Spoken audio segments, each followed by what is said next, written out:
Boa noite a todos. Sejam bem-vindos à maior universidade do Oeste Paulista.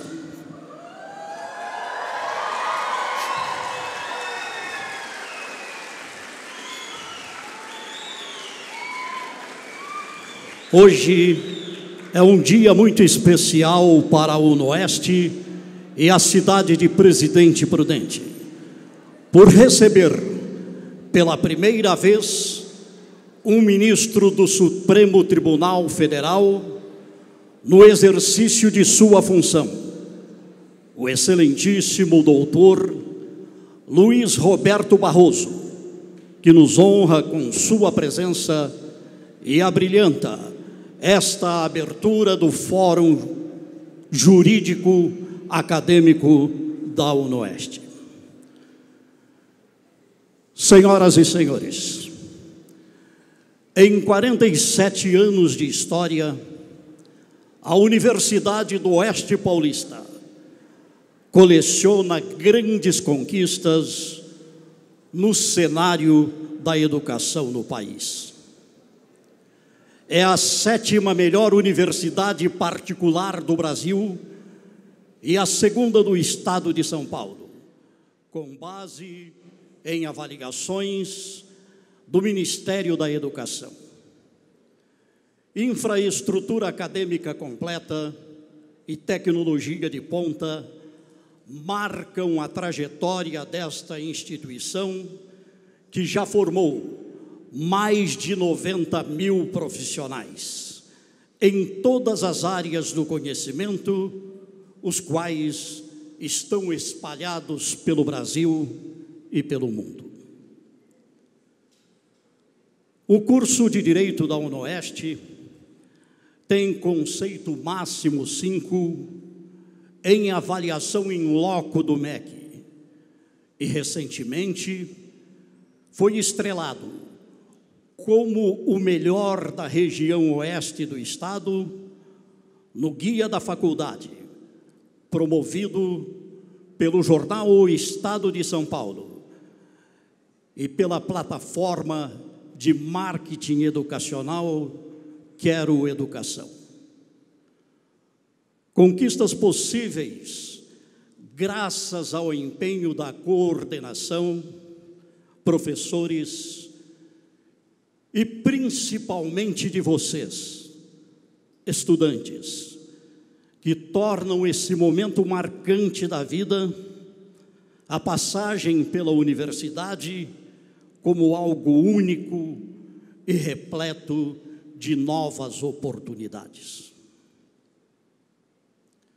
A educação é um agente transformador da sociedade e eventos como este proporcionam, além de conhecimento, um grande diferencial na vida acadêmica e profissional de cada um dos participantes. O Fórum Jurídico é uma realização do Centro Acadêmico de Direito, que inclusive tem o nome do ilustríssimo convidado especial desta noite. É uma realização junto com a Unoeste e tem um importante apoio da Ordem dos Advogados do Brasil, aqui representada pela 29ª subseção, a OAB Prudente. Convidamos agora para a composição da mesa principal o diretor-geral da Unoeste, doutor Augusto César de Oliveira Lima.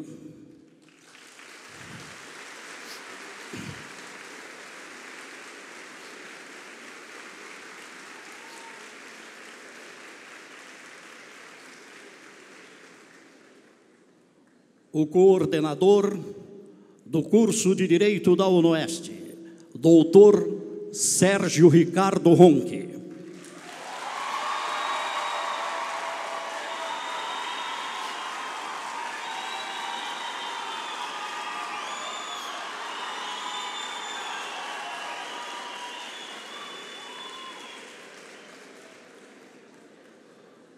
o presidente do Centro Acadêmico de Direito da UNOeste, o estudante João Pedro Martins.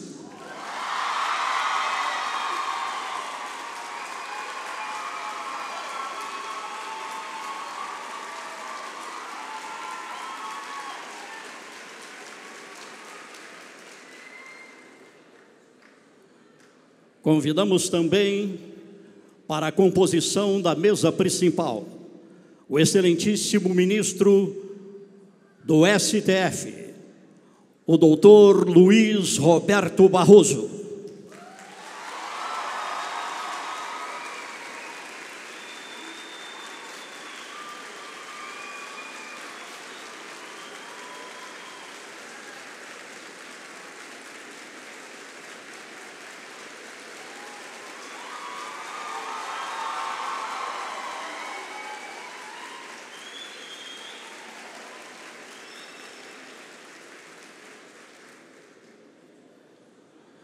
Senhoras e senhores, agradecemos a presença das autoridades, dos membros do Poder Judiciário e do Ministério Público, aqui representados por desembargadores, juízes, procuradores, promotores e demais autoridades. E em um momento cívico, convidamos a todos para que fiquem em pé para a execução do hino nacional brasileiro.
A justiça clama forte, verás que o filho teu não foge à luta.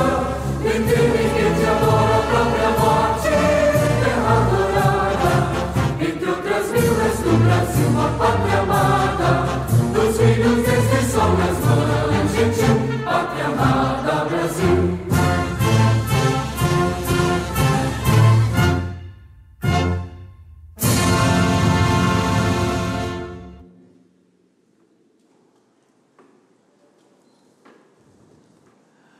Dando prosseguimento a esta cerimônia, representando os acadêmicos do curso de Direito da UNOeste, convidamos para o uso da palavra o presidente do Centro Acadêmico, João Pedro Martins.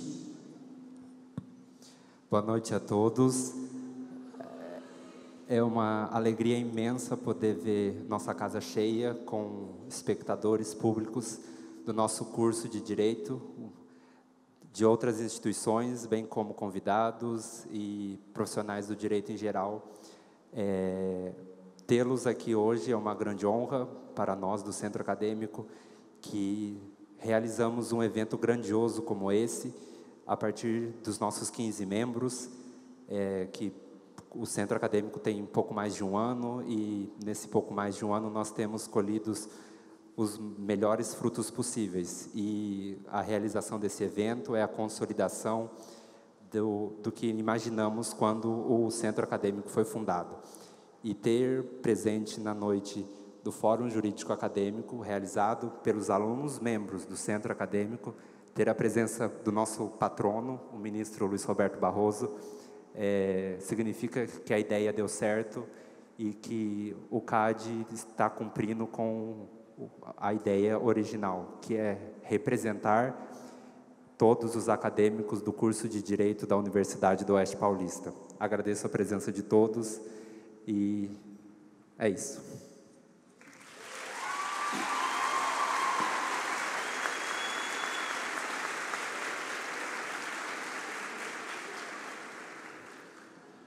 Convidamos para fazer uso da palavra o coordenador do curso de Direito da UNOeste, Dr. Sérgio Ricardo Ronque.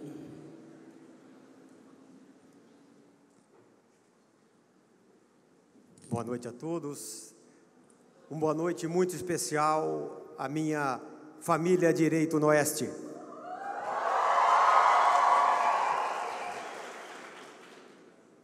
Eu gostaria, primeiramente, de agradecer a presença do nosso ilustre convidado. Eu vi o carinho com que ele foi recebido por vocês, a admiração que vocês têm por ele como jurista. Então eu vou dizer, se o ministro me permite, eu vou fazer uma confidência. É também uma pessoa simpaticíssima, um carioca.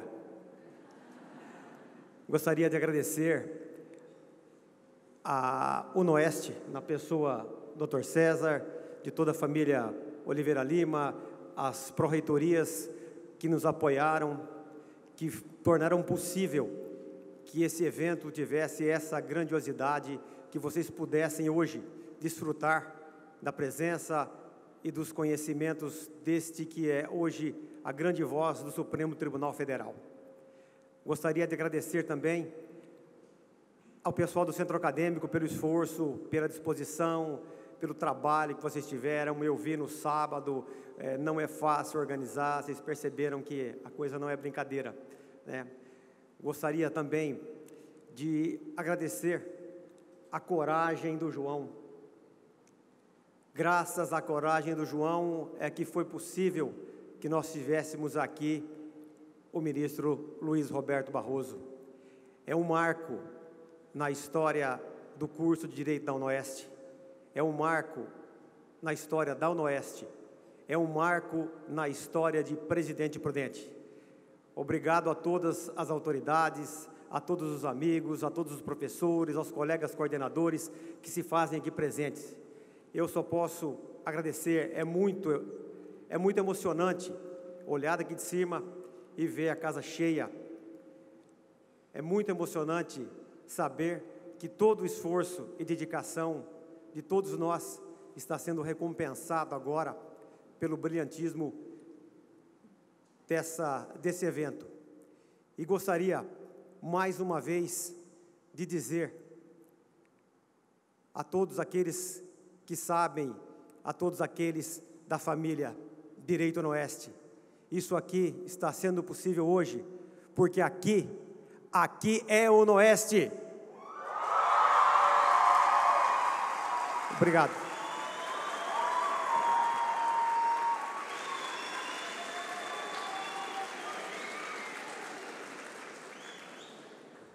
Convidamos para pronunciar a abertura oficial do Fórum Jurídico o ilustre diretor-geral da UNOEST, doutor Augusto César de Oliveira Lima. Boa noite a todos. Meus cumprimentos ao ilustríssimos componentes dessa mesa principal, o ministro, Dr. Luiz Roberto Barroso, ao coordenador do curso da UNOEST, Sérgio Ricardo Ronque, e ao nosso presidente do diretório acadêmico, João Pedro Martins, em nome dos quais também estendo os cumprimentos ao Poder Judiciário de Prudente Região, ao Ministério Público, aos procuradores gerais da República, advogados e acadêmicos de direito. Hoje é um dia histórico para a UNOEST, um momento muito especial em que recebemos aqui um dos 11 guardiães da nossa Constituição Federal, e mais feliz ainda por ser o ministro Barroso, o qual tem realizado um trabalho que nos orgulha como brasileiros, que tem lutado pela defesa da democracia, da igualdade e por justiça. Sabemos que a sua posição, ministro, na instância máxima do Poder Judiciário, não é uma tarefa fácil. Afinal, suas decisões impactam a vida de toda a nossa população brasileira.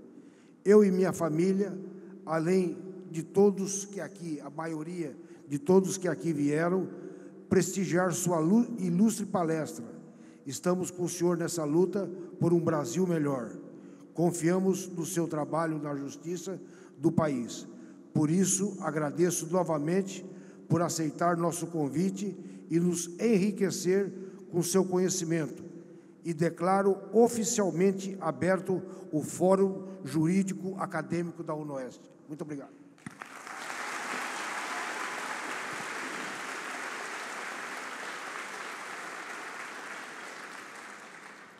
Informamos que o professor artista plástico Josué Pantaleão, a partir desse instante, passa a produzir um quadro para eternizar este momento com a presença do doutor Barroso. Pedimos que o excelentíssimo ministro permaneça no palco e que os demais ilustres componentes da mesa principal tomem seus assentos junto ao público para darmos início ao momento mais aguardado desta noite. Senhoras e senhores, o doutor Luiz Roberto Barroso é ministro do Supremo Tribunal Federal, professor titular de Direito Constitucional da UERJ, a Universidade Estadual do Rio de Janeiro. Mestre em Direito pela Universidade Yale, nos Estados Unidos. Doutor e livre-docente pela UERJ. Pós-doutor pela Universidade de Harvard.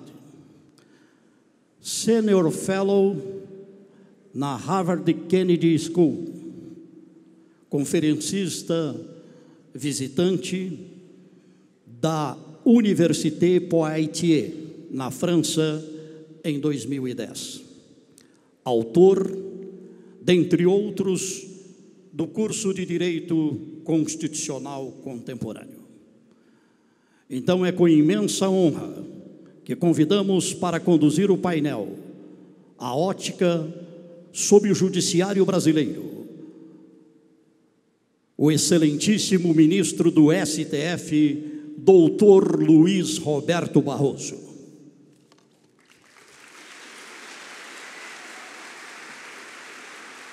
senhor quer pôr no pedestal? Acho que é melhor.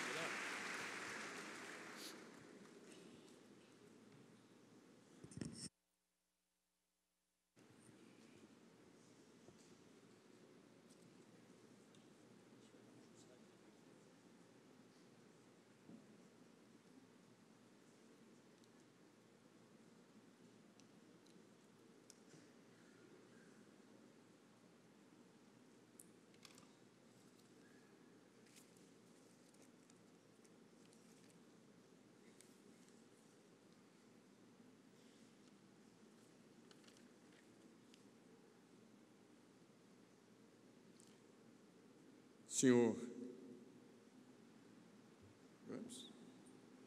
diretor-geral da UNOeste, Dr. Augusto César de Oliveira Lima, senhor coordenador do curso de Direito da UNOeste, Dr. Sérgio Ricardo Ronchi, de invejável popularidade, senhor presidente do Centro Acadêmico de Direito da UNOeste, já meu querido amigo, obstinado amigo, João Pedro Martins, meus caros amigos,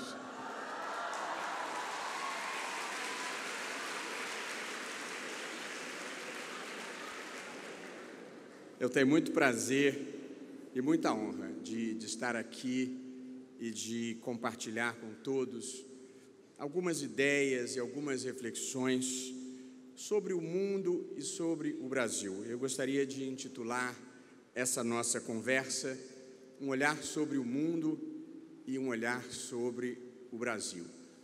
Um olhar sobre o mundo porque acho que, sobretudo no ambiente acadêmico, a gente tem que ter janelas para o que vai para o mundo, porque, além de sermos cidadãos brasileiros, somos também cidadãos do mundo e é preciso participar do debate público internacional.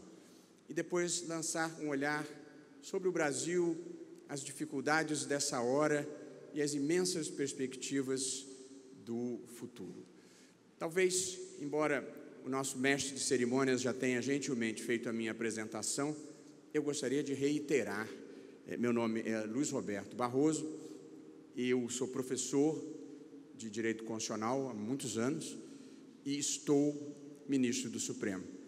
E eu estou fazendo esse esclarecimento porque há não muito tempo atrás eu estava em um restaurante com a minha mulher e o garçom, muito gentil, veio até a minha mesa e disse: eu conheço o senhor de algum lugar. Eu ri inibido, ele veio, passou na minha mesa de novo e disse: o senhor é famoso, não é? Eu ri constrangido, ele voltou uma terceira vez e disse: eu vou lembrar quem o senhor é. Não lembrou. Na hora que eu paguei a conta, entreguei o meu cartão de crédito, ele foi até o caixa, voltou com um ar triunfante e disse: ahá, Luiz Roberto, locutor esportivo da TV Globo.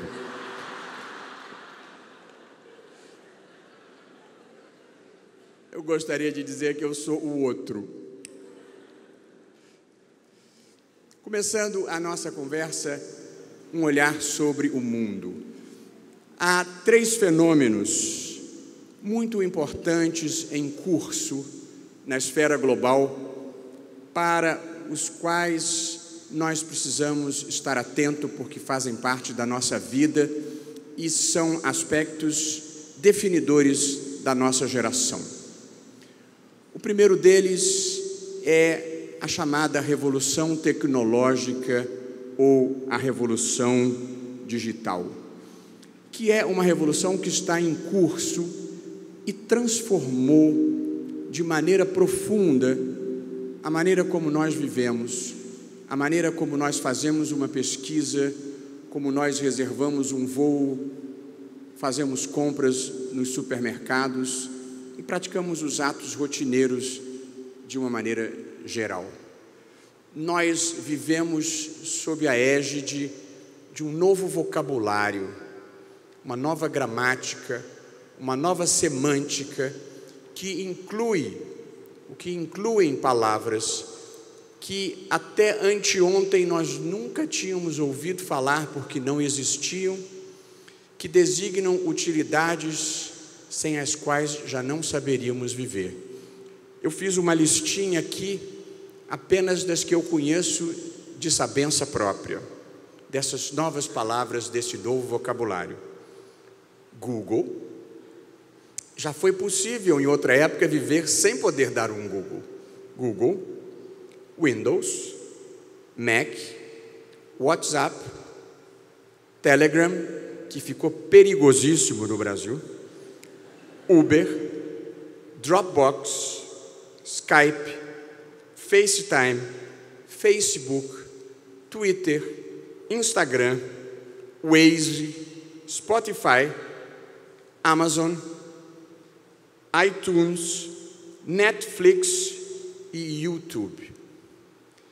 E para os solteiros tem Tinder. Estou fora dessa. Nessa nova economia, a principal fonte de riqueza deixou de ser, seja a propriedade de terras, seja a propriedade de meios de produção, seja a propriedade de bens. Nessa nova economia, o grande ativo é o conhecimento, é a tecnologia.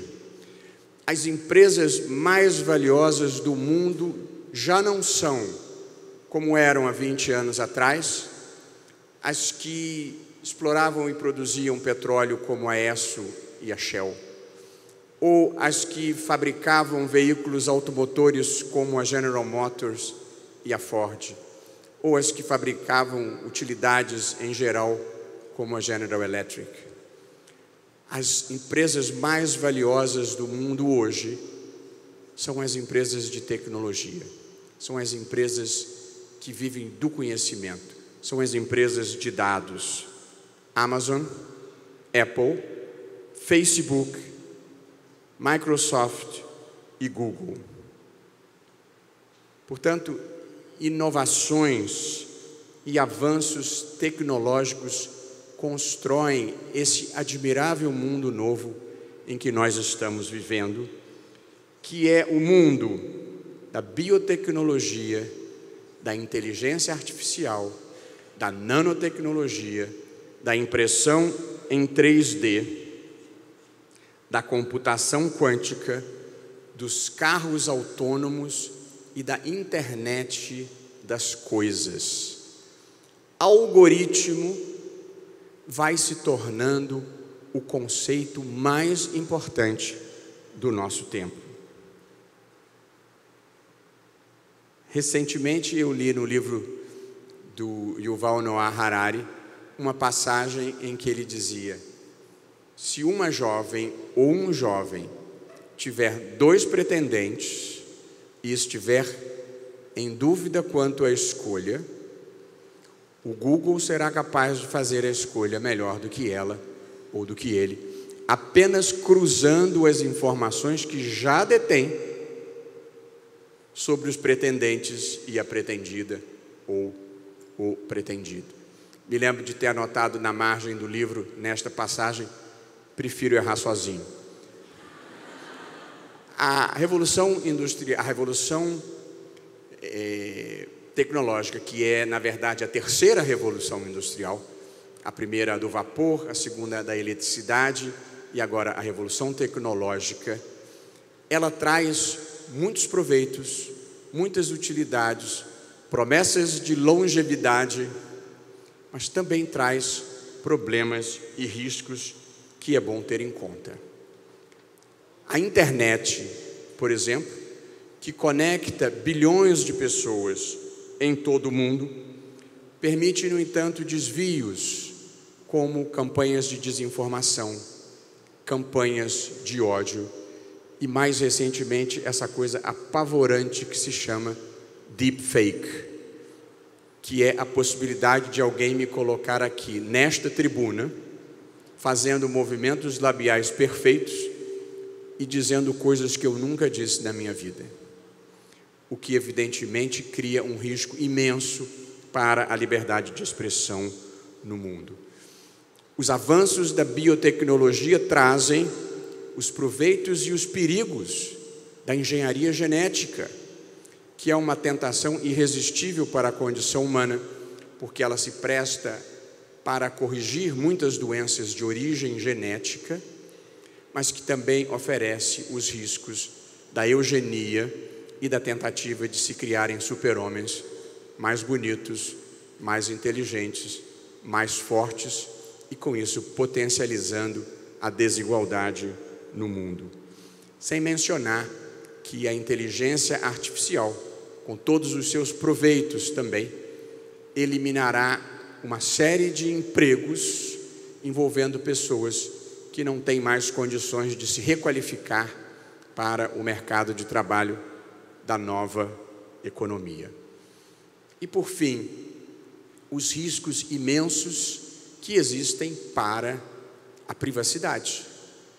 As empresas de tecnologia, as plataformas, elas não apenas têm todos os nossos dados pessoais, nome, endereço, telefone, profissão, nome dos filhos, como transmitem a nossa declaração de imposto de renda, trafega por ali a nossa conversação com os bancos, portanto, detém informações privadas. Porém, mais do que isso, eles sabem também a navegação de cada um e, portanto, quais são os seus interesses, quais são as preocupações, quais são os seus medos, para onde é que você vai viajar.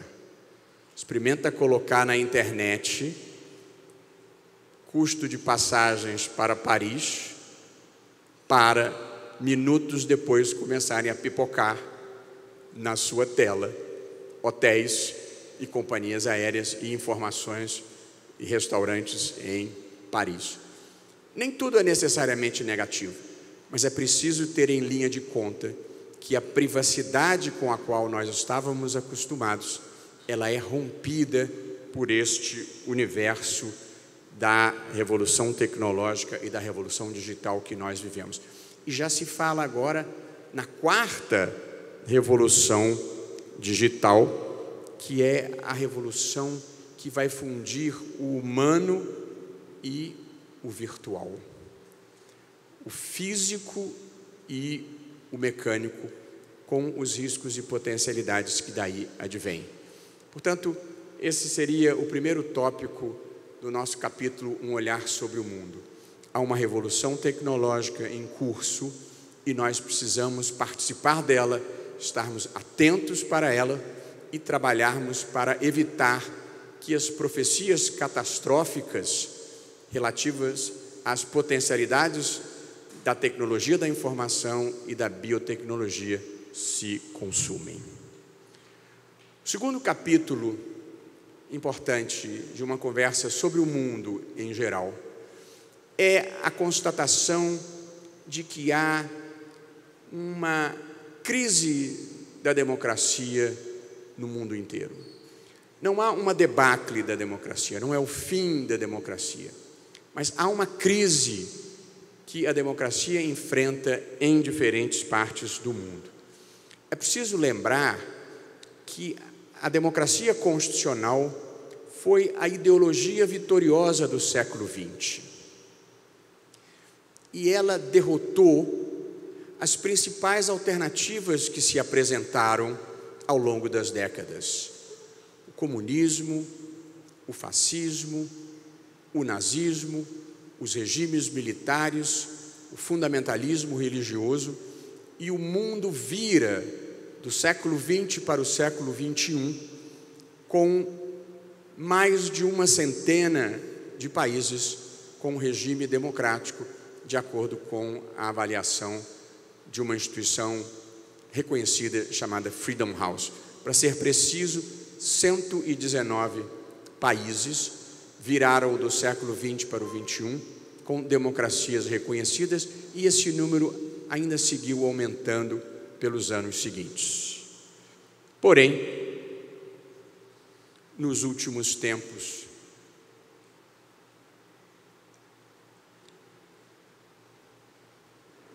alguma coisa parece não estar bem. Eu estou falando aqui atracado com o microfone porque me pediram, eu pergunto se o pessoal aí de trás me ouve. Ok. Então vale o preço do mico que eu estou pagando aqui. Uma onda populista e autoritária varreu o mundo, em exemplos que foram se acumulando: Hungria, Polônia, Rússia, Ucrânia, Geórgia, Filipinas, Nicarágua, Venezuela, um espectro que vai de uma ponta à outra dos hemisférios. com um detalhe importante. Em todos esses países, a erosão da democracia não se deu sob a liderança de comandantes militares e golpes de Estado, como ocorrera no século passado. A erosão da democracia nesses países tem se dado pelas mãos de presidentes e primeiros ministros eleitos pelo voto popular.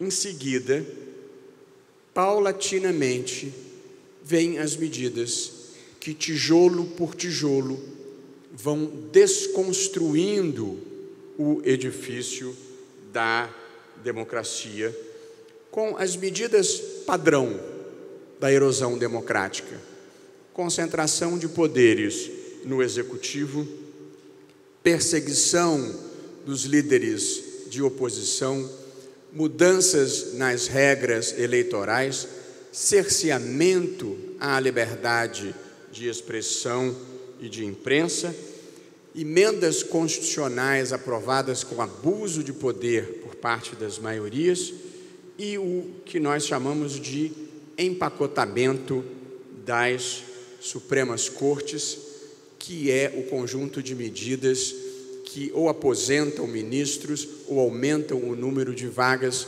para que a Corte possa ser povoada com juízes submissos. São muitas as causas desse fenômeno, nós não vamos ter tempo de analisá-las aqui, apenas identifico brevemente as causas políticas, e a principal, eu penso, é que os sistemas eleitorais no mundo em geral já não conseguem mais dar voto e relevância para a cidadania. Há um problema na democracia representativa. O slogan da hora é: não nos representam. E este não é um fenômeno brasileiro, embora tenha aspectos particulares do Brasil, mas é um fenômeno mundial. Há uma dificuldade na democracia representativa que merece atenção. Em segundo lugar, há causas socioeconômicas.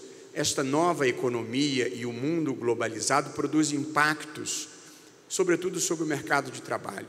E você tem países com índices elevadíssimos de desemprego, que é o caso do Brasil, e você tem países como os Estados Unidos e alguns países da Europa em que não há o problema do desemprego, mas há o problema da falta de perspectiva da ascensão social.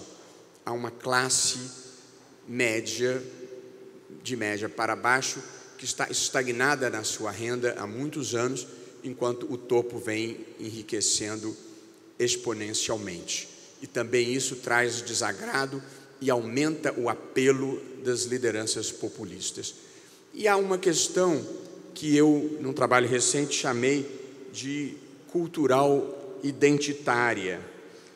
É que há um grande contingente de pessoas que não foi capturado pelas ideias que animam muitos de nós.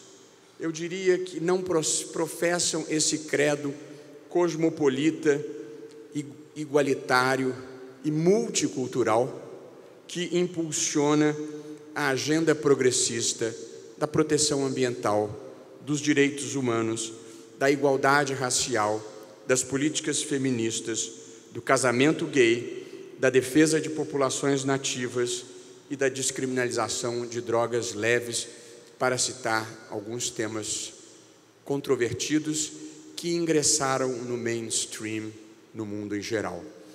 Portanto, o pensamento progressista se contentou com a vitória dessas ideias que, no geral, prevaleceram em muitas partes do mundo, e não com verdadeiramente conquistar a adesão sincera de todos. E aí veio a reação desses contingentes que se sentiram alijados pelas práticas, aspas, politicamente corretas fecho aspas, que em última análise removiam do centro político o poder tradicional e, portanto, parte da onda populista e conservadora também é uma reação contra a agenda progressista pela qual não foram conquistados. E a própria internet, que em algum momento se imaginou que pudesse ser a grande esfera pública de debate, de argumentos, de produção de ideias e de deliberações majoritárias, se tornou, sob muitos aspectos, esse espaço que se degradou nas campanhas de ódio, nas campanhas de desinformação, nesse universo em que abundam as fake news.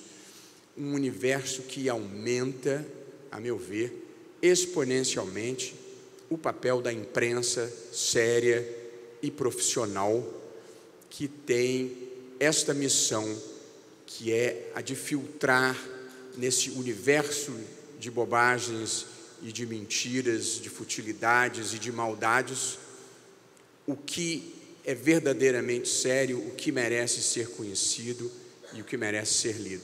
Acho que a imprensa terá, neste mundo que se cria da rede social, este papel decisivo de filtrar o que é lixo do que verdadeiramente merece consideração. O que é problemático é que, no momento em que mais se precisa da imprensa, o modelo de negócio, sobretudo do jornalismo impresso, vive um momento de dificuldade, como todos sabem.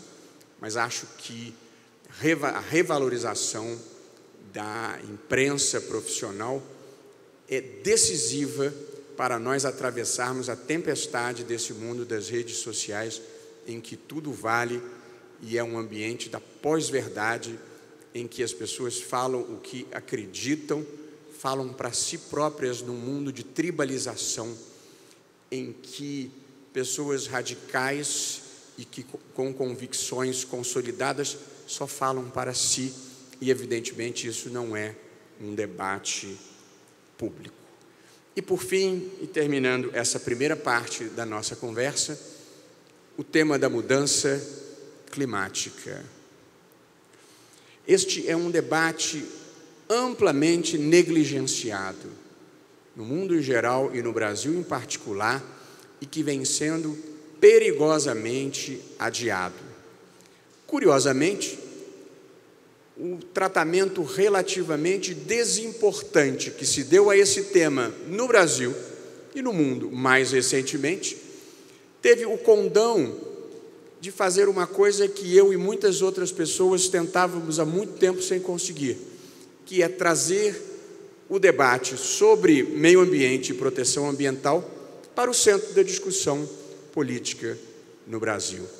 E, portanto, a aceleração da degradação ambiental e a relativa indiferença com que este tema foi tratado acendeu uma fagulha, despertou uma fagulha que faz com que hoje este seja um debate importante. E a verdade é que há dois fatores que levam a uma certa negligência desse tema, da questão ambiental. O primeiro é um misto de ignorância com ceticismo, a crença de que nada vai acontecer, o que contraria a imensa maioria dos cientistas relevantes no mundo. Há um problema de aquecimento global.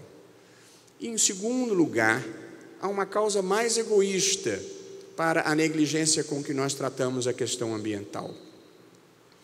É que os efeitos da degradação ambiental que se produz hoje, sobretudo com a emissão de combustíveis fósseis na atmosfera, a emissão só vai produzir os efeitos deletérios que ela produz daqui a 25, 50 anos, daqui a uma ou duas gerações, o que faz com que existam incentivos para adiarem-se as soluções que, na verdade, são urgentes.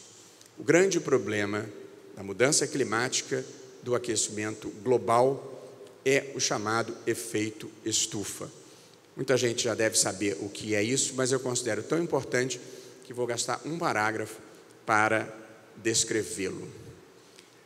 A energia solar atinge a Terra e é refletida de volta para o espaço.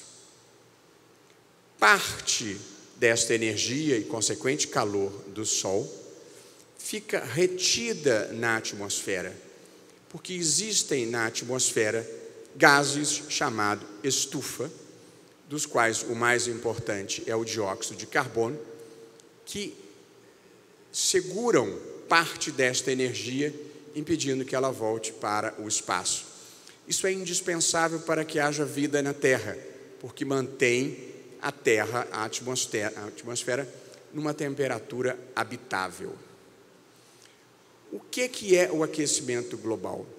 É que a emissão dos combustíveis fósseis que movem as sociedades industriais, petróleo, carvão e gás natural, somado ao desmatamento e a algumas outras atividades econômicas ligadas à agricultura e à pecuária, aumentaram em níveis crescentes, expressivamente crescentes, a quantidade de gases estufa que existem na atmosfera.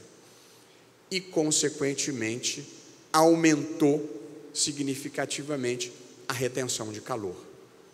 Este é o efeito estufa, este é o aquecimento global, que causa consequências que não são vistas imediatamente a olhos nus, mas que vão modificar profundamente a vida dos nossos filhos, dos nossos netos e dos nossos bisnetos, e que incluem o aquecimento dos oceanos, o derretimento das calotas polares na Groenlândia e na Antártida, a retração das geleiras, a perda da cobertura de neve no hemisfério norte, a elevação do nível do mar, que vai inundar as cidades litorâneas, meu Rio de Janeiro aí inclusive, a perda na extensão e espessura do mar Ártico, a extinção de inúmeras espécies e um número crescente de situações climáticas extremas,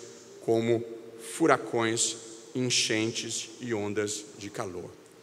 Na Amazônia, que é o maior repositório de biodiversidade do mundo, comparável talvez à Indonésia, nos últimos 40 anos foi desmatada uma área correspondente a 2 Alemanhas, com um detalhe muito importante que deve causar impacto no coração de qualquer pessoa de bem.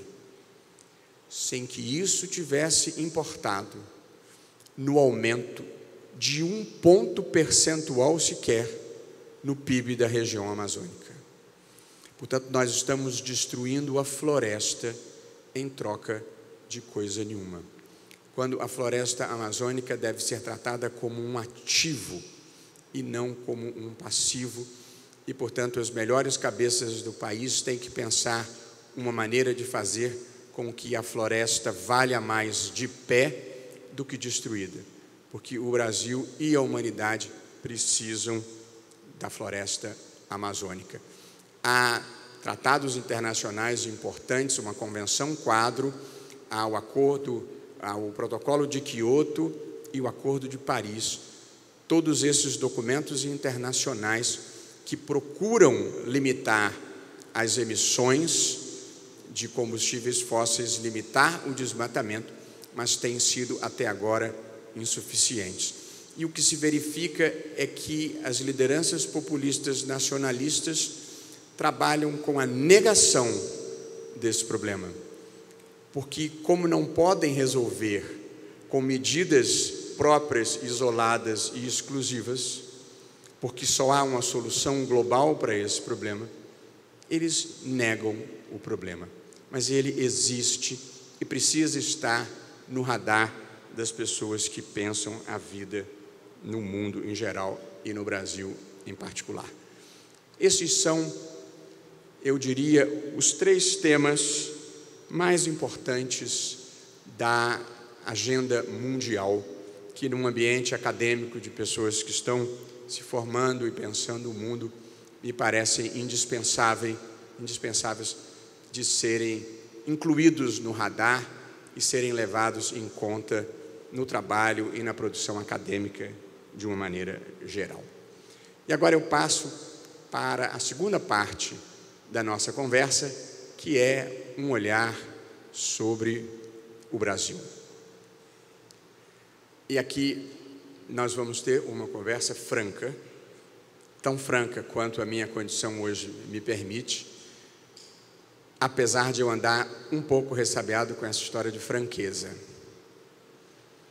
Eu, há um tempo atrás, não muito tempo atrás, estive numa universidade em São Luís do Maranhão, em que a instituição completava 28 anos de vida, e eles fizeram um evento muito simpático, me receberam carinhosamente, como fui recebido aqui, com a bênção de Deus, e no caminho entre o aeroporto e o hotel, havia 3 outdoors anunciando o evento,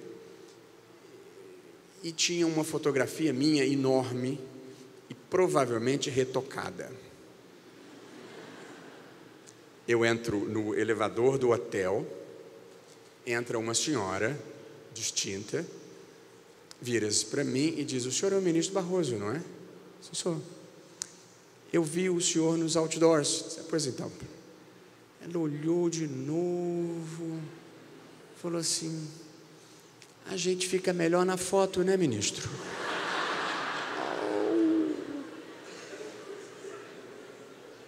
Vai ser sincero. Já fiz terapia, estou recuperado, mas não é preciso tanta franqueza assim na vida. A primeira observação que eu gostaria de fazer, eu não falo de política por dever de ofício. Portanto, ninguém vai ter nenhuma pista das minhas preferências, se eu votei em A, se eu votei em B, ou se eu votei em branco. Eu falo de instituições, como defendê-las e como aprimorá-las. E essa é a minha obsessão na vida, fazer um país melhor e um país maior.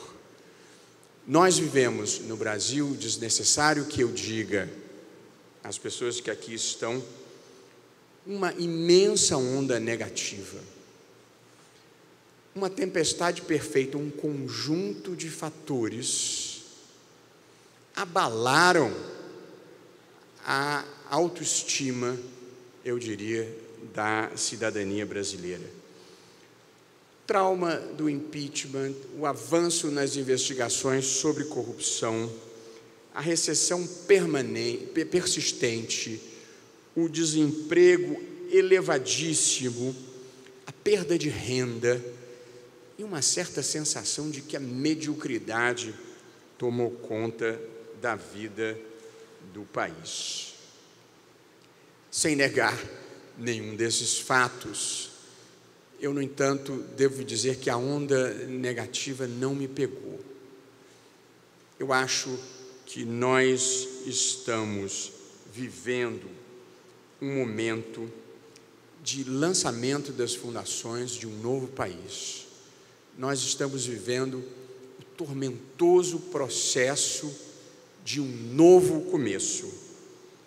E isso que eu estou falando não tem a ver com governos, com partidos, com ideologia, tem a ver com um processo histórico muito nítido que eu vejo na sociedade brasileira. Um processo histórico que vem de baixo para cima. Uma sociedade que se tornou mais consciente, mais exigente, cansou da mediocridade e também quer um país melhor e maior. Essa transição que nós estamos vivendo, ela não é uma transição fácil, nem tão rápida como nós desejaríamos. Há uma passagem clássica de Antônio Gramsci, escrevendo no final dos anos 20 para os anos 30, que é uma passagem muito lembrada, em que ele escreveu: o velho está morrendo e o novo ainda não nasceu. Só que esta frase tem um complemento muito importante, em que ele disse: nesse interregno, entre a morte do velho e o surgimento do novo, nesse interregno entre a morte do velho e o nascimento do novo, surge uma grande variedade de sintomas mórbidos. Este é o Brasil de hoje. A transição de uma velha ordem para uma nova ordem. Aliás, para que ninguém dê nenhuma conotação política ao que eu estou dizendo, a minha análise termina em 31 de dezembro de 2018.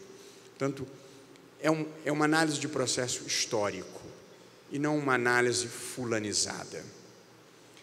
A velha ordem era uma ordem em que se admitia a apropriação privada do Estado e o desvio rotineiro de recursos públicos.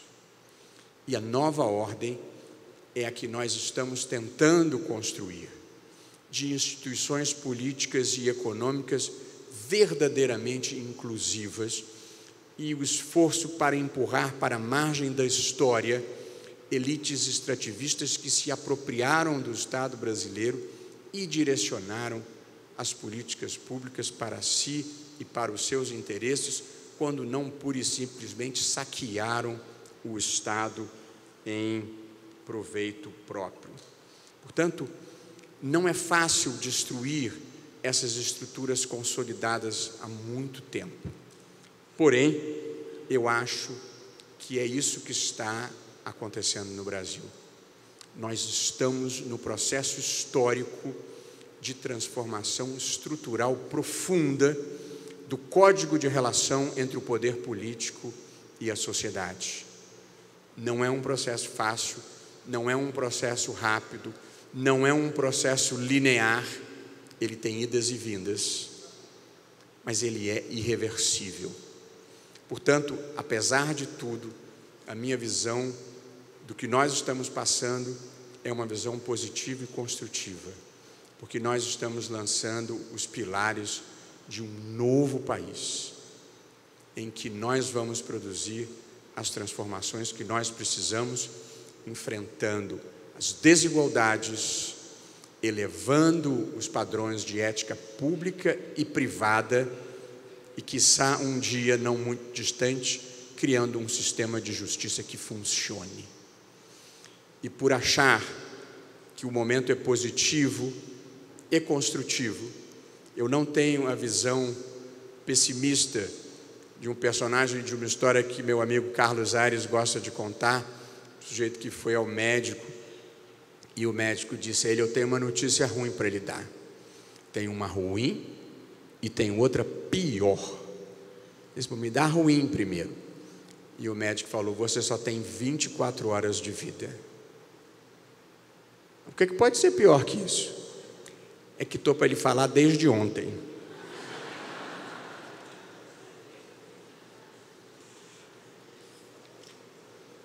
Ao conversarmos sobre o Brasil, apesar de eu ter uma visão positiva e construtiva, nós precisamos ter diagnósticos verdadeiros, realistas, severos e às vezes até cruéis. Portanto, eu gostaria de começar com um diagnóstico.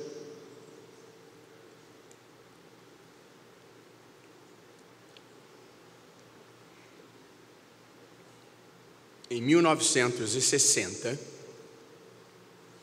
o Brasil tinha 2,5 vezes o PIB per capita da Coreia do Sul. Vale dizer, a renda média de um brasileiro era mais do que o dobro da renda média de um coreano, segundo estudos do professor Armínio Fraga. Hoje, a renda média do brasileiro é 1/3 a renda média de um coreano. A primeira coisa que a gente precisa fazer é reconhecer que nós erramos muito nos últimos 60 anos. E eu proponho 3 diagnósticos, 3 causas para este atraso que nós tivemos na história. Primeiro, não investimento maciço, suficiente e adequado em educação básica. Acho que esta foi a principal causa do nosso atraso. Com um detalhe, nós só universalizamos o ensino fundamental no Brasil 100 anos depois dos Estados Unidos. E poucas causas explicam de maneira mais emblemática as defasagens que nos separam. Porque a falta de educação básica não apenas produz vidas menos iluminadas, menos construtivas, menos criativas, como também reduz a produtividade média do trabalhador brasileiro, que hoje é inferior não apenas à dos países desenvolvidos, mas também a dos próprios países em desenvolvimento, que são os nossos concorrentes. Portanto, esta é a minha obsessão atual. Nós precisamos investir em educação básica. A segunda causa, eu penso, desse nosso atraso da história foi um modelo econômico estatizante e de reserva de mercado.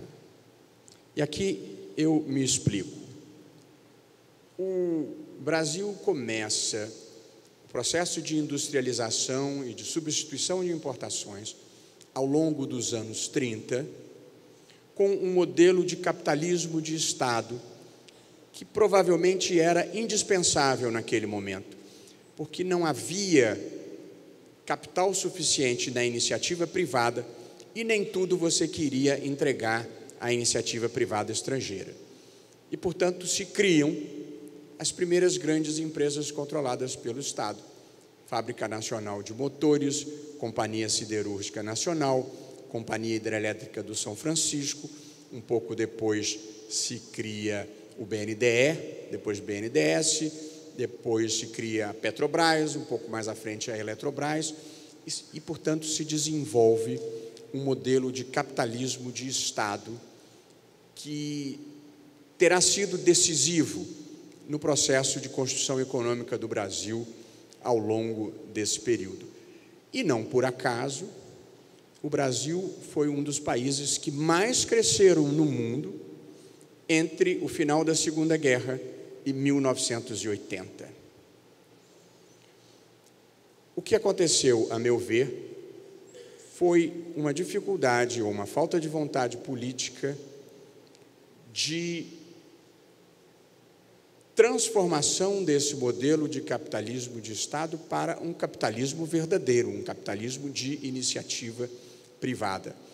E na medida em que a iniciativa privada começa a se desenvolver, políticas de reserva de mercado protegem a indústria nacional contra a competição estrangeira, o que também faz sentido no momento inicial da industrialização. Porém, também aqui não soubemos a hora de mudar para que as empresas brasileiras se tornassem verdadeiramente competitivas. E com reserva de mercado, ficamos com indústrias atrasadas, produtos de menor qualidade, por falta de competição. O estatismo excessivo gerou, além da corrupção que vem associada a um Estado grande demais, um déficit fiscal que nos atormenta agora e uma reserva de mercado que faz com que as empresas brasileiras, com as exceções que confirmam a regra, não consigam ser competitivas internacionalmente. Tanto estatismo, reserva de mercado, acho que foram causas do nosso atraso. Em terceiro lugar, e mais grave, ou tão grave, ou de alguma forma associada às outras duas, a apropriação privada do Estado por elites políticas, econômicas e burocráticas extrativistas que, como disse, desenvolviam políticas públicas que atendessem, sobretudo, aos seus próprios interesses, quando não estavam pura e simplesmente saqueando o Estado através de mecanismos pavorosos de corrupção e a associação dessa corrupção às desonerações e ao financiamento público. Eu não estou falando de política, eu não estou falando de ideologia, eu estou falando da decência mínima e do sentimento de justiça básico que deve existir em uma sociedade. E o maior problema da corrupção não é a propina, nem é o desvio de dinheiro, que já seriam ruins o suficiente. É a quantidade de decisões erradas e contrárias ao interesse do país que se tomam por causa das propinas. E estas nos atrasam verdadeiramente na história. Eu não sei se deram conta, mas eu comecei a minha análise em 1960. De 1960 para cá, nós tivemos regime militar, governos mais liberais, governos mais à esquerda. E este é o saldo. Portanto, ninguém pode apontar o dedo para ninguém. Esta é uma culpa coletiva que nós compartilhamos como sociedade e como projeto de país. E precisamos reverter essa história. Para não falar apenas de espinho, mas falar também de flores, eu gostaria de dizer que os 30 anos de democracia no Brasil trazem realizações muito importantes que nós não devemos negligenciar. Vou mencionar 3. A primeira delas, estabilidade institucional. 30 anos de estabilidade institucional num país como o Brasil e num continente como a América Latina não devem ser tratados com desimportância. Basta lembrar que o Brasil, especificamente, sempre fora o país do golpe de Estado, da quartelada, da quebra da legalidade constitucional. Apenas para os mais jovens se lembrarem, e fazendo um corte a partir de 1930, eu vou listar os momentos de ruptura ou de tentativa de ruptura da legalidade constitucional. Revolução de 30, Revolução Constitucionalista de 32, Intentona Comunista de 35, Golpe do Estado Novo de 38, Destituição de Getúlio Vargas em 45, Contragolpe preventivo do Marechal Lott para assegurar a posse de Juscelino Kubitschek, em 55. Duas tentativas de golpe contra Juscelino Kubitschek, Aragarças e Jacareacanga. Veto dos ministros militares à posse do João Goulart quando da renúncia de Jânio Quadros. Golpe militar de 64. Prorrogação do mandato de Castelo Branco com o cancelamento das eleições de 1965. Ato institucional número 5, que até voltou à baila mais recentemente. O impedimento à posse do vice-presidente Pedro Aleixo quando da doença do Marechal Costa e Silva.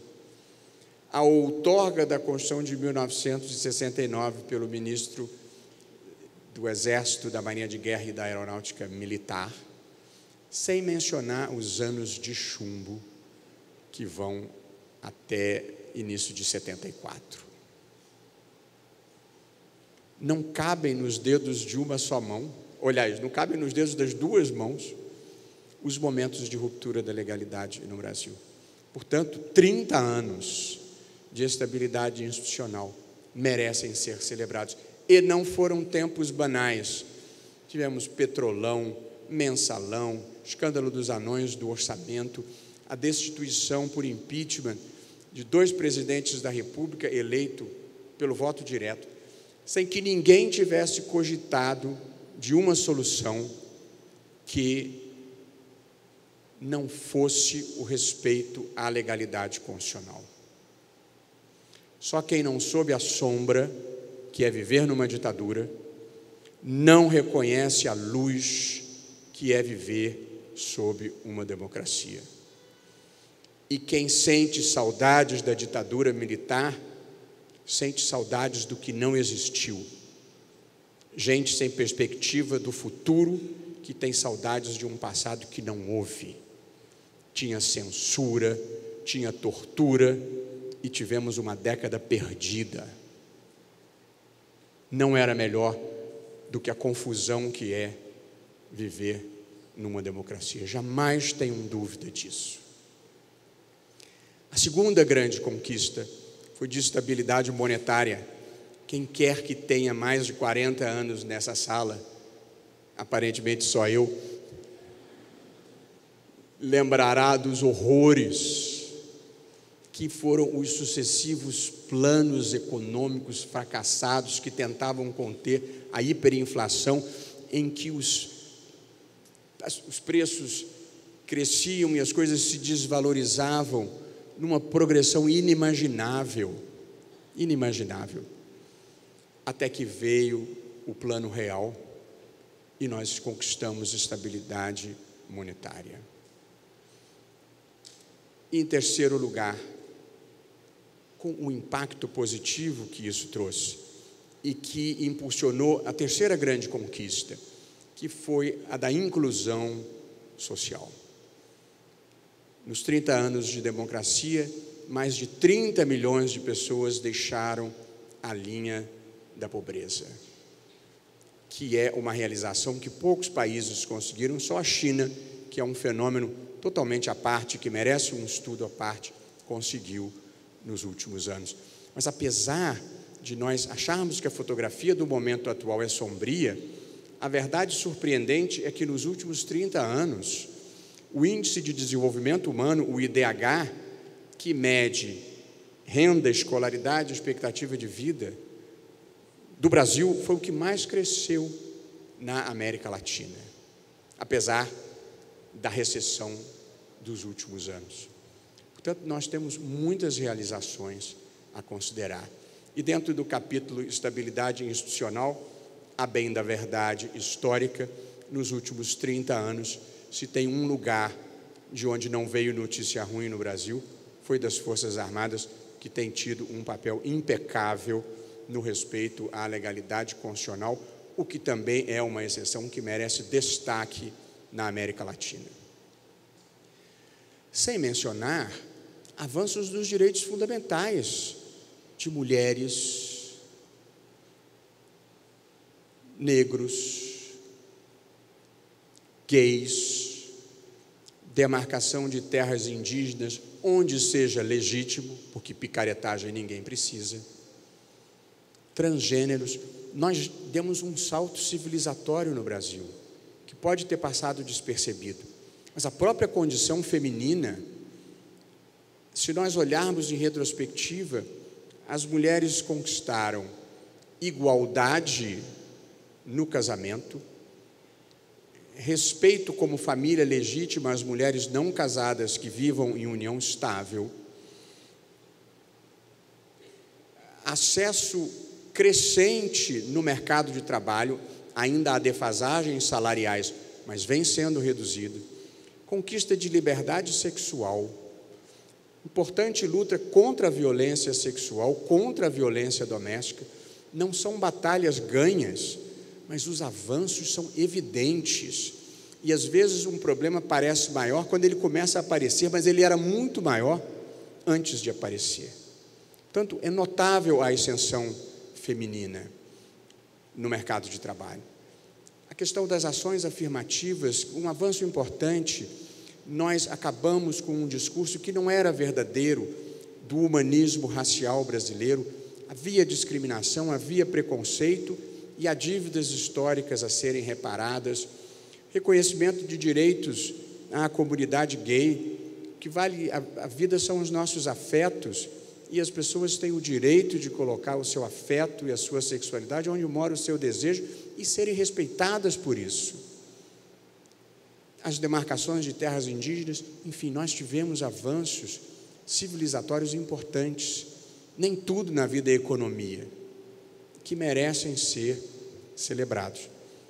Quando eu falo dessas questões, eu me lembro que eu dava uma palestra há um tempo atrás, e uma jovem me apresentava e disse: está aqui o ministro Luiz Roberto Barroso, como advogado defendeu as uniões homoafetivas, como juiz votou pela descriminalização da maconha, e agora, ministro, disse a moça, a próxima pauta progressista é a das uniões poliafetivas, de modo que nós contamos com o senhor também nessa nova luta.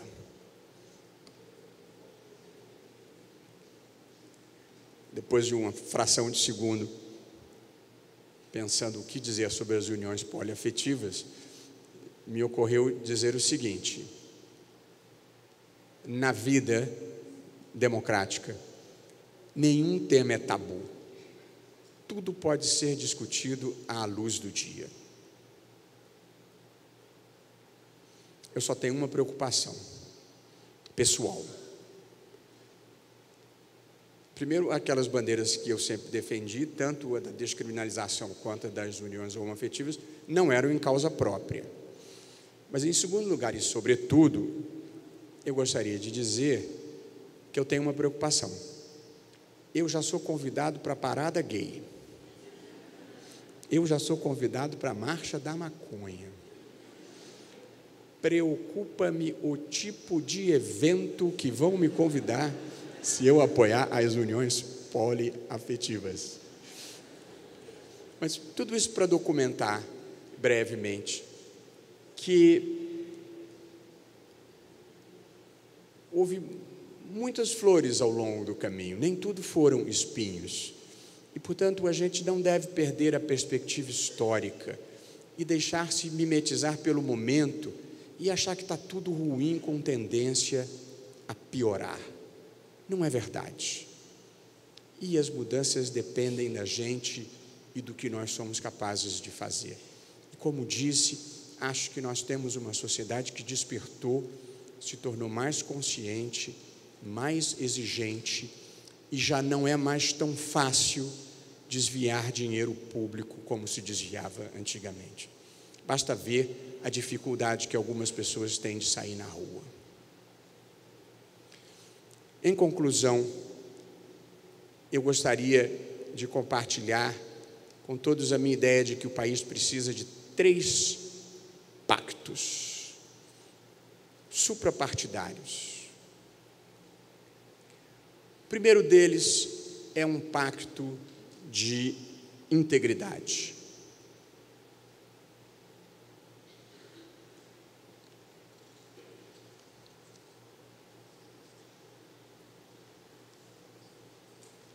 Nós precisamos de um pacto de integridade que substitua o pacto oligárquico que tem vigorado no Brasil desde sempre. Um pacto oligárquico que une parte da classe política, parte da classe empresarial e parte da burocracia estatal. E substituir esse pacto por um pacto de integridade. Integridade não tem nada a ver com ideologia, não tem nada a ver com esquerda, centro ou direita. Tem a ver com graus mínimos de honestidade e decência política que devem prevalecer numa sociedade livre e democrática que deseje criar cidadãos livres e iguais. Uma democracia tem espaço para conservadores, para liberais, para progressistas. Não tem espaço para desonestos, não tem espaço para a desonestidade. Isso não tem a ver com moralismo. São regras básicas, duas, muito simples. O meu pacto de integridade é muito simples. Regra número 1, no espaço público não desviar dinheiro. Regra número 2, na vida privada, no espaço privado, não passar os outros para trás. É bem simples. Esta é a Revolução Brasileira. Não desviar dinheiro e não passar os outros para trás. Esse pacto requer, a meu ver, algumas providências.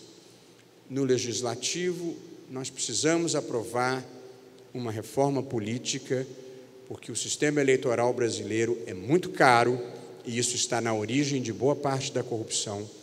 Tem baixa representatividade, isso está na origem do ceticismo que a sociedade tem em relação ao legislativo e à política, e ele dificulta a governabilidade, fazendo com que dezenas de partidos políticos transformem o interesse público no interesse privado e mercadejem desde tempo de televisão até fundo partidário. Eu sou defensor do sistema distrital misto. No TSE, a pedido da presidente, presidi um grupo de trabalho e nós encaminhamos à Câmara dos Deputados um projeto. Aproveitamos o máximo que já tinha sido aprovado no Senado, que tinha coisas boas sido aprovadas, para facilitar o processo e ter uma votação apenas na Câmara. Mudamos o mínimo indispensável para não precisar de emenda constitucional, poder ser feito por lei ordinária, e o presidente da Câmara, o deputado Rodrigo Maia, se comprometeu a fazer andar o projeto, e eu acho que esta é uma mudança decisiva para o Brasil, porque numa sociedade democrática, política é gênero de primeira necessidade, precisa ter credibilidade, precisa ter o respeito da cidadania e, portanto, como não há alternativa à política, nós temos é que melhorar a política. No Executivo, o Pacto de Integridade exige que se acabe com a mentalidade de que o agente público é sócio do Brasil, ou pior, que é dono do Brasil, e que ache que possa levar vantagem em todo contrato público relevante que se celebre. É a triste verdade brasileira. Ninguém me contou, eu vi. Todo contrato federal relevante, transversalmente de governos, tinha alguém levando uma vantagem indevida, sob múltiplas formas, desde doações oficiais, doações ocultas, oferta de bens, subcontratação de empresas de fachada, offshore no exterior, tudo que se possa imaginar. O repertório é enorme. Eles se achavam donos do Brasil e levavam vantagem indevida em tudo. Não foi um caso ou dois. Era o modo natural de se fazer política e de se fazerem negócios no Brasil.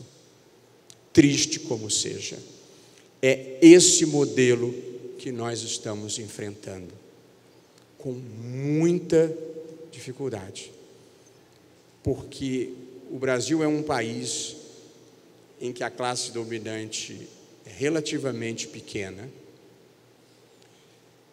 e quase todo mundo ou estava envolvido, ou tem um sócio que estava envolvido, ou tem um parente que estava envolvido, ou tem um ente querido que estava envolvido, ou tem um amigo do peito que estava envolvido. E isto forma um arco de alianças enorme contra as transformações que nós precisamos fazer, mas que estão em curso, não na velocidade que se gostaria, mas elas estão em curso. E no judiciário, é preciso tratar a criminalidade do colarinho branco e a corrupção como crimes graves, cometidos por gente perigosa. Corrupção mata na fila do SUS, mata na falta de remédios, na falta de leitos, mata nas estradas que não são consertadas. Não é um crime irrelevante. O fato de que o corrupto não vê nos olhos a sua vítima não o torna menos perigoso. E desviam os dinheiros que não vão para a saúde, que não vão para a educação e não vão para onde tem que ir. É preciso quebrar o pacto de leniência. A classe dominante brasileira criou um sistema de justiça que a protege. Só serve para prender menino pobre, com poucas quantidades de droga. É mais fácil prender um menino por 100 gramas de maconha do que um agente público que desviou 100 milhões de reais. Este é o país que nós temos. Este é o sistema de justiça que nós temos. Se alguém estiver feliz com isso, tudo bem, pode ficar do outro lado. Mas se estiver infeliz, tem muita gente tentando mudar isso. E já é boa hora de mudar isso. Não há como o Brasil se tornar um país verdadeiramente desenvolvido com os padrões de ética pública e de ética privada que se praticavam aqui.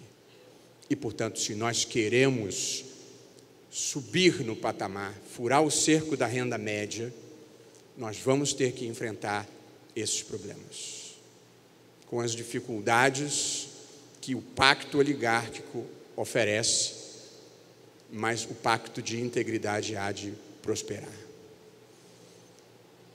O segundo pacto é um pacto tríplice: responsabilidade fiscal, responsabilidade econômica e responsabilidade social.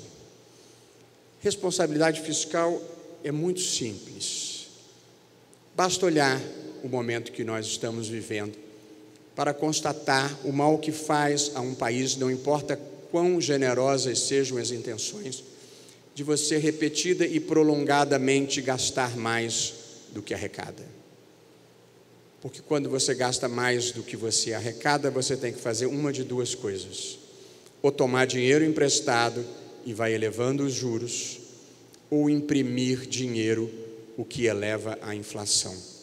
As duas coisas penalizam imensamente as pessoas pobres. Portanto, responsabilidade fiscal não tem ideologia. É uma premissa das economias saudáveis. É o modo como cada um de nós procura viver. Gastar dentro das receitas que possui. Responsabilidade econômica, nós vamos ter que diminuir o tamanho do Estado brasileiro.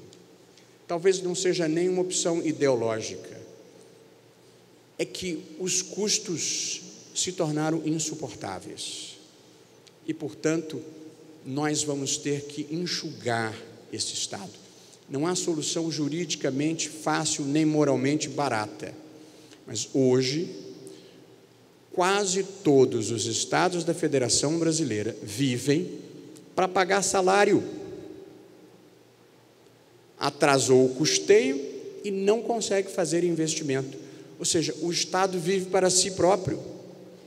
Para pagar a burocracia, ele já não consegue mais servir à sociedade. Isso, portanto, significa menos cargos em comissão, menos financiamento público, menos desonerações. Nós somos uma sociedade que ficou viciada em Estado.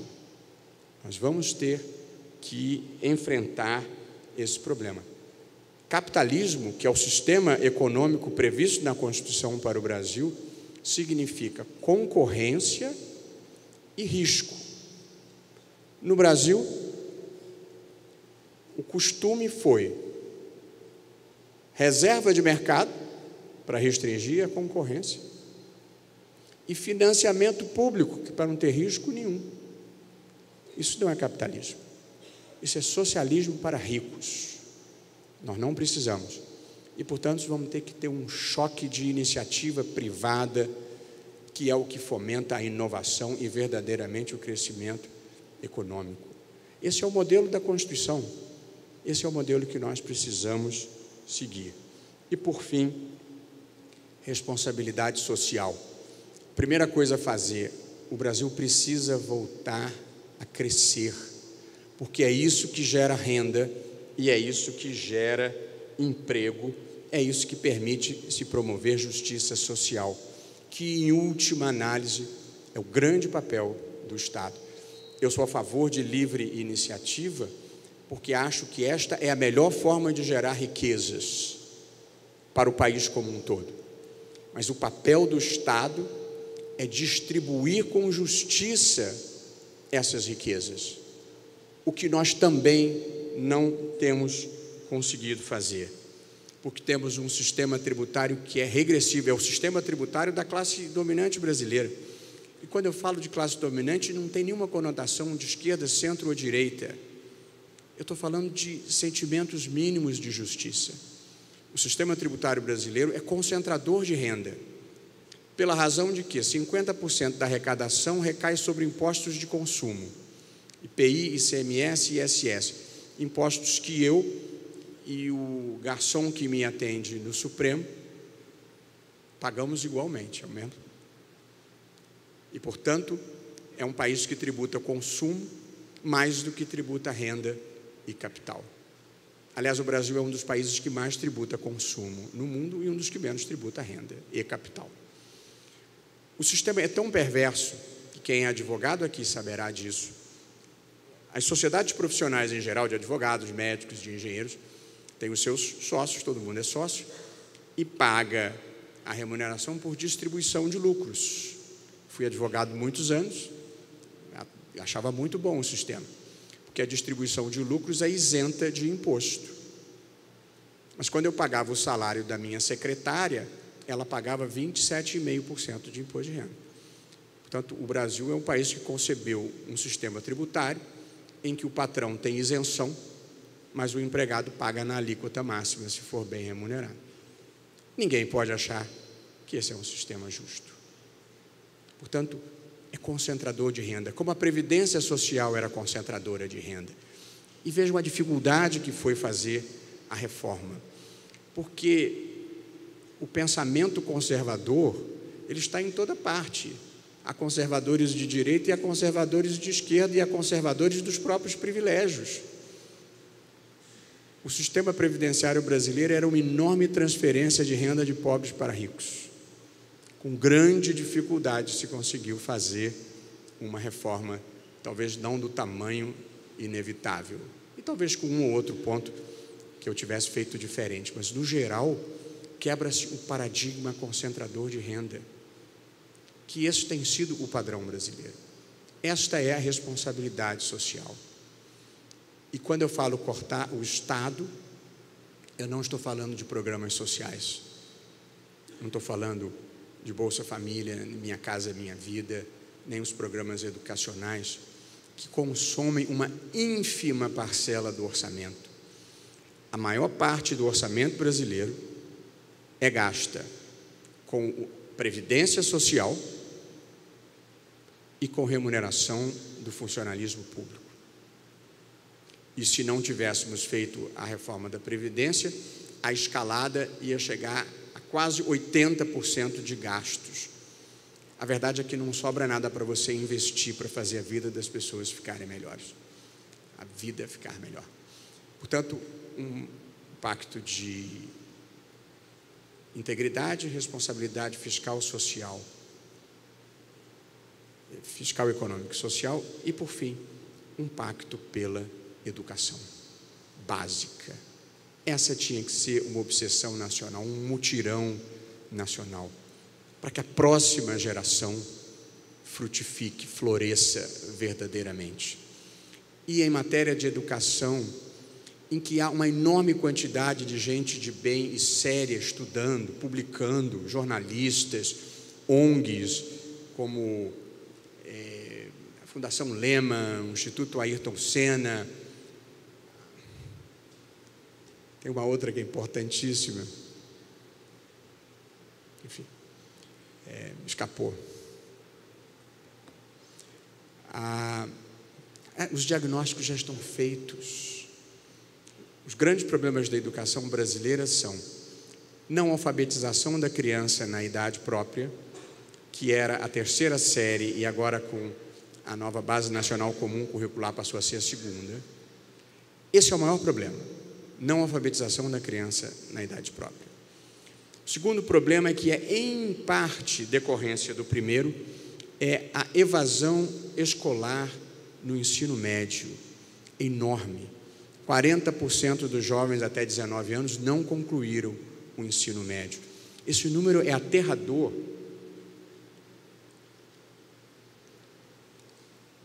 Porque não concluir o ensino médio significa ter subempregos, significa não poder embarcar na economia do conhecimento, significa ser presa fácil das atividades ilícitas.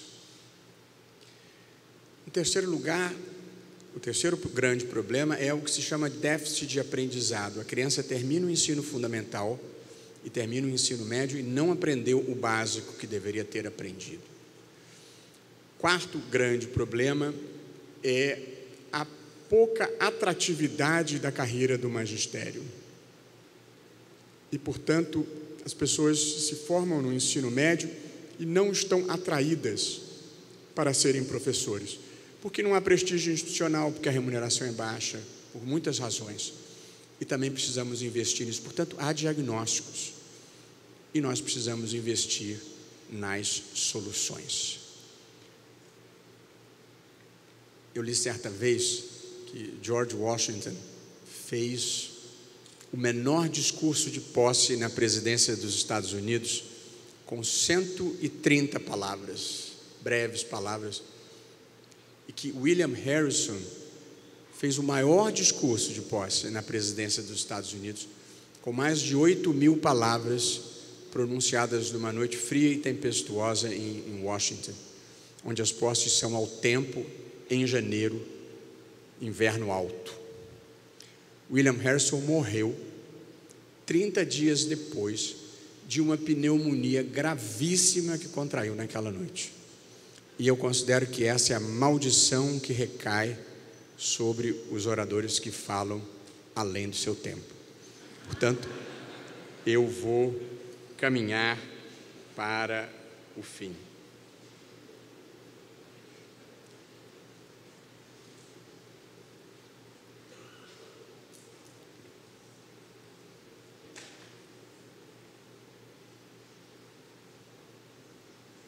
Gostaria de fazer, talvez, uma síntese final de algumas coisas que eu disse. Primeiro, não é simples nem fácil a tarefa de fazer com que o Brasil deixe de ser o país em que o crime compensa, os bandidos perseguem os mocinhos e o mal vence no final. Mas essa é a missão da nossa geração. E às vezes pode parecer que nós somos minoria, mas na verdade não somos. E, sobretudo, a história está do nosso lado. Respeitando todas as opiniões, nós precisamos ter cuidado no Brasil para não desmoralizarmos uma instituição milenar, como é o devido processo legal, para colocá-la a serviço da impunidade e da corrupção. Garantismo significa direito de saber do que se é acusado, direito de apresentar defesa, direito de produzir provas, direito de ser julgado por um juiz imparcial e direito a um recurso. Garantismo não significa, nem pode significar, direito a um processo que não funciona, a um processo que não termine, a um processo que sempre gera prescrição, e se por fatalidade terminar sem gerar prescrição, aí anula-se tudo, para não ter nenhum risco de que a classe dominante não possa continuar com as práticas rotineiras de desvio, sonegação, peculato e fraude em licitação. Não há como nós nos tornarmos verdadeiramente desenvolvidos e furarmos o cerco da renda média com os padrões de desigualdade do país, sem a elevação do patamar da ética pública e da ética privada, e sem um sistema de justiça que funcione. País desenvolvido tem justiça que funciona. E, portanto, ao lado da questão da educação básica, essa deve ser outra obsessão nacional. Com uma ressalva muito importante: o Poder Judiciário brasileiro e o Ministério Público e as carreiras jurídicas em geral são compostas por pessoas recrutadas mediante concursos públicos difíceis. Portanto, a elite universitária brasileira está no judiciário, gente que se formou em direito, que estudou 2, 3 anos e passou num concurso difícil. Portanto, os recursos humanos são muito bons. As estruturas, os recursos é que fazem com que os processos durem 5, 8, 10, 12, 15 anos. O processo tem que durar 6 meses. 1 ano se for complicado, 1 ano e meio se for muito complicado. Nós nos acostumamos com patamares muito ruins. Eu gostaria, no entanto, de terminar com uma nota positiva, porque verdadeira. O Brasil só começou verdadeiramente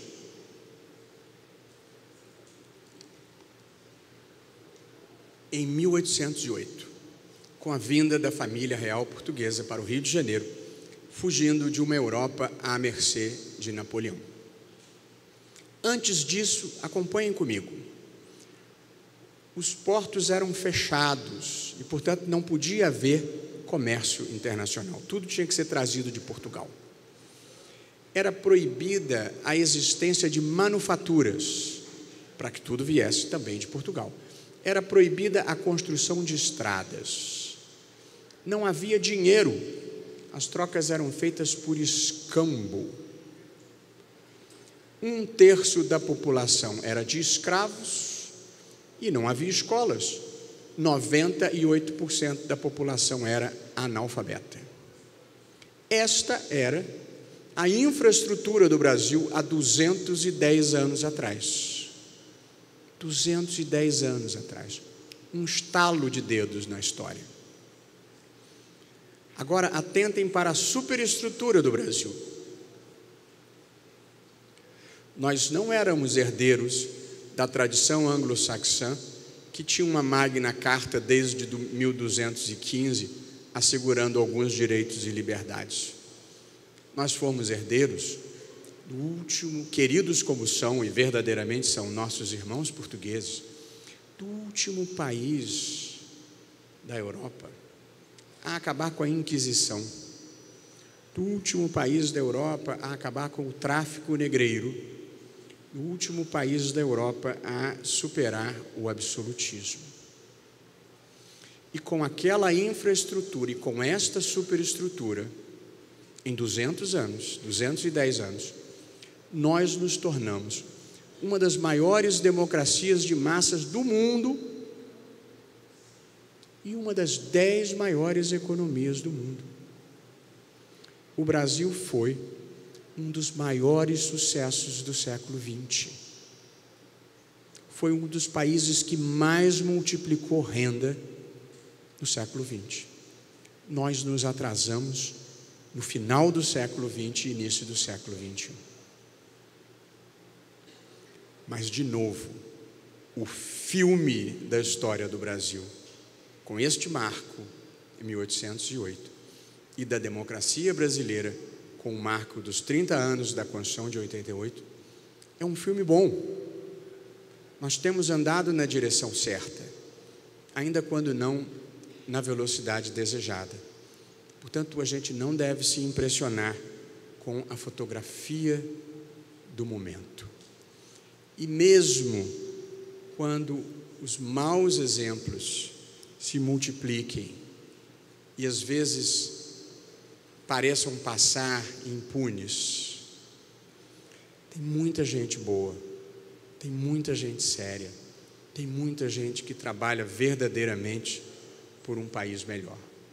E essas pessoas é que devem servir de inspiração.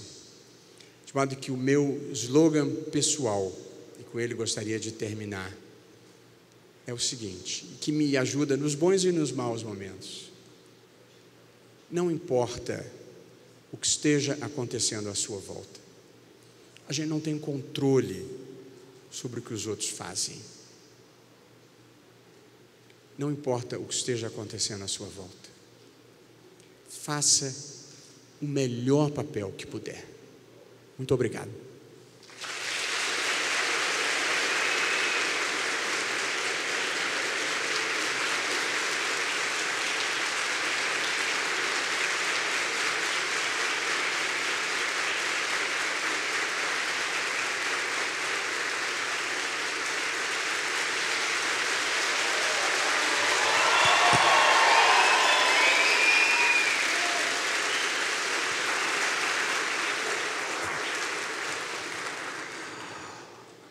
Agradecemos imensamente ao excelentíssimo ministro do STF, doutor Luiz Roberto Barroso, por compartilhar sua vasta experiência jurídica junto a todos os convidados e participantes do Fórum Jurídico Acadêmico da UNOeste.